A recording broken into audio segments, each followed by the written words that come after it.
Welcome to Newsmax TV. I'm Kathleen Walter. We're pleased to be joined by former House Majority Leader Dick Armey. Some might call him the patriarch of the Tea Party. The Texas Republicans' Freedom Works organization in Washington, D.C. has been very much involved in the movement. Welcome back to Newsmax TV, Leader Armey. Well, it's nice to be back. Well, the House is again in Republican hands. You well know how that feels going back to 1994 when you and Newt Gingrich flipped the House then for the first time in 40 years. What is your advice to the GOP freshmen and the leadership now? Well, first of all, I've said this before for many years, when we're like us, we win. We should remember, and the members should remember, they're not a Republican majority, they're a constitutionally limited majority. Now, I think there was a reaffirmation of their understanding yesterday when they read the Constitution on the floor, and I was stunned to find out this is the first time ever in the history of the House that they've read the Constitution of the United States on the floor of the House. I think that is more than a ceremonial gesture. I think it is an affirmation that yes, the Constitution is the foundation of this great land, and this is a government that is committed to fulfilling the Constitution. So I think the grassroots activists that wrote, for example, the Contract from America, that had at its first point, make sure that any legislation you propose meets the test of our Constitution, we ought to feel somewhat reassured by that. What kind of influence do you see the Tea Party having moving forward? Oh, very much, very much. This movement has come to a new level of maturity. We saw it show up, as it were, overnight. In this lame duck session, Harry Reid surprised the world by saying, I have an omnibus spending bill, I intend to ram it through. Within 48 hours, our activists had made enough phone calls so clearly targeted to the critical votes that he couldn't get his votes, he had to pull it and walk away. So that they now understand they can be involved in the legislative process. Hopefully, with this new majority in Congress, they should be involved in a positive way of encouraging the passage of good legislation that moves the nation in the direction of constitutionally limited small government, but also, when necessary, especially with the Senate, to stop some harebrained big spending idea or government control idea that might come out of the Senate. House Republicans are determined to repeal Obamacare. They have scheduled a vote to do that on January 12th. Some are confident, but others say it is all but impossible, while the Senate and the White House are in Democrat hands. Some say the best strategy is to defund parts of it. Now, columnist Charles Krauthammer warns them against what he calls a death by 1,000 cuts strategy. He says that's a trap that will allow Obama and the Democrats to blame Republicans for the chaos that will happen when the thing falls apart. How do you see it? Well, Charles Krauthammer is a very smart man, and I listened to him. But first of all, let's do the repeal. And let's not despair for the possibilities this could actually happen. I remember in 95, when we had all of the Senate laughing at it, the White House laughing at us, new upstart Republican majority. We kept passing things for 100 days. They all laughed at us, said, we're not touching that stuff. They went home for one recess with the American people, and they came back and they couldn't pick it up fast enough. So my advice to the House, pass the repeal over to the Senate. Let it sit there. Let it be a matter between the senators and the American people, and something magical could happen. The senators could finally figure out where this nation needs to go and wants to go and requires them to go. Then, when you start then dismantling the bill, which they ought to proceed to do, there needs to be to remove and replace. Remove bad parts and replace. And yes, this is a big meddlesome bill. It can interfere with the whole industry's ability to operate properly. So it's going to take a lot of careful thought. The fortunate thing is Republicans, especially this majority, will be much more careful in how they think through the implications of their legislative efforts than what the Democrats were. They're not going to be sitting there saying, let's pass that so we can find out what's in it, and then later discover what unintended consequences it creates. They'll think it through, and so I'm not all that concerned that we will have chaos in the aftermath of remove and replace.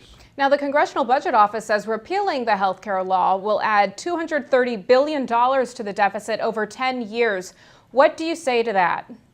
Well, I'd like to see what it is they're taking the measure of. The fact of the matter is, I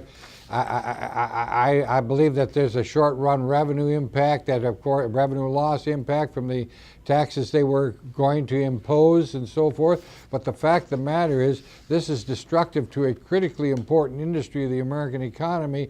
I think we need to understand that we can gain a long-run control of the budget's magnitude, which will eventually lead to balance while we repair the impact on a critically important sector of our economy, making it available to enjoy the efficiencies of the private sector if we liberate from the vagaries of ill-advised government policies.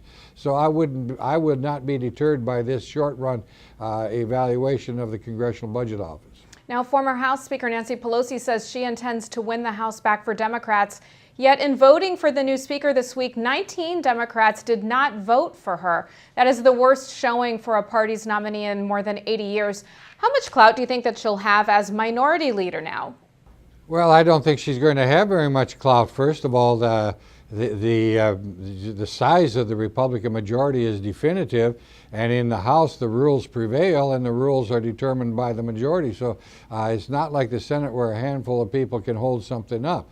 The fact of the matter is, if this Republican majority proves itself to be competent and focused on a continuous movement in the correct direction of constitutionally limited small government, which translates into increased freedom of enterprise, of personal lives, and so forth for the American people, this majority could be for a long time. Just don't lose the national vision for America that got you here. Serve that vision well, and Nancy Pelosi will never be Speaker again. Let's talk about Tea Party favorite Representative Michele Bachmann of Minnesota. She wants to repeal the Dodd-Frank bill. What is your take on that? Well, again, this is another bill done in haste, particularly in this case by two people who are trying to pull their own reputation out of the muck and the mire for their previous meddlesomeness. My guess is that people who are expert in the industry will understand and see clearly the things that need to be taken out of there. I can say right now, this consumer protection advocate that is appointed by the president and given unlimited powers of control over people's financial lives has got to go. So there's plenty of room to fix the mess that was created by two desperate politicians trying to salvage their reputation from the mischief they had engaged in earlier in their career. There are reports that Representative Bachmann is seriously considering a run for president. What kind of candidate do you think that she would make? Well, again, you'd have to see that develop in the campaign process. We have all extended primary season. She gets to exercise her demonstration of who she is and what she would do within a 50-state venue of the United States in competition with other people. She has, of course, every right to be in that race and to make her case and present herself. It'll be fun to watch and see if she does get in the race, how she does develop her standing with the voters as a candidate in competition with other people. What about a report by Newsmax chief Washington correspondent Ron Kessler that Donald Trump intends to run?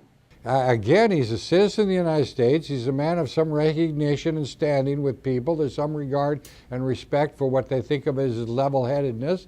He's got a chance to develop what kind of policy initiatives he would take for America, how he would lead, in what way he would respect the presidency, and make his case. But I have to tell you, he will go some, as will every other candidate. If they're going to give expression to the presidency of the United States that has the clarity and common sense understanding that Mike Pence gave in his recent speech at Hillsdale College. Looking at the possible Republican field, which also includes Sarah Palin, Mitt Romney, Mike Huckabee, to name a few, who do you think can beat President Obama in 2012? I think virtually anybody who receives the Republican nomination will beat President Obama. He could lose in his own primaries. Many Democrats are grumbling about that possibility. But the fact of the matter is, we will have an emergent candidate from this primary process. I personally believe it will not be any of the people whose names are on the tip of your tongue today. It'll be an emergent new candidate that has a wholesome, constitutionally defined respect for the limitations of the presidency, the duty of the presidency, the service of a president to these things, and that person has not yet identified themselves. All right, former House Majority Leader Dick Armey, thanks so much for joining us. It's always good talking to you here on Newsmax TV. Thank you. And thank you for watching Newsmax TV.